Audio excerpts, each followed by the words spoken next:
Hello friends, welcome to Devi's kitchen. பூரிக்கும் சப்பாத்திக்கும் விதவிதமாக எவ்வளோதான் நம்ம குருமா பண்ணியிருந்தாலும் ஒரு சிம்பிளான உருளைக்கிழங்கு பட்டாணி குருமா எப்போவுமே அடிச்சுக்க முடியாதுங்க. இப்போ இந்த குருமா எப்படி செய்யலான்னு பார்க்கலாங்க. இப்போ கடாயில் 4 ஸ்பூன் எண்ணெய் சேர்த்துருக்கேன். பட்டை, கிராம், ஏலக்காய், அன்னாசிப்பூ எல்லாம் போட்டு நல்லா தாளிச்சதுக்கப்புறம் 2 பெரிய வெங்காயம், 4 பச்சை மிளகாய் நல்லா ஸ்லைஸாக கட் பண்ணி பச்சை வாசனை போகிற வரைக்கும் நல்லா வதக்கிக்கலாங்க. நல்லா வதக்கினதுக்கப்புறம் இது கூட 1 ஸ்பூன் இஞ்சி பூண்டு பேஸ்ட்டு சேர்த்து நல்லா பச்சை வாசனை போகிற வரைக்கும் இதே நல்லா வதக்கிக்கலாங்க. வதக்கினதுக்கப்புறம் 2 நாட்டு தக்காளி பழத்தை மிக்ஸி ஜாரில் சேர்த்து நல்லா மையாக அரைச்சி இது கூட சேர்த்துருக்காங்க. சேர்த்து இதையும் நல்லா வதக்கிக்கலாம்.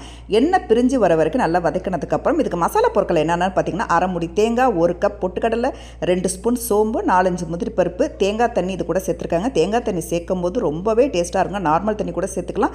என்கிட்ட தேங்காய் தண்ணி இருந்ததுனால இதை நான் சேர்த்துருக்கேன். சேர்த்து நல்லா மையாக அரைச்சி இந்த தேங்காய் விழுது தான் நான் எடுத்துக்கிட்டேங்க.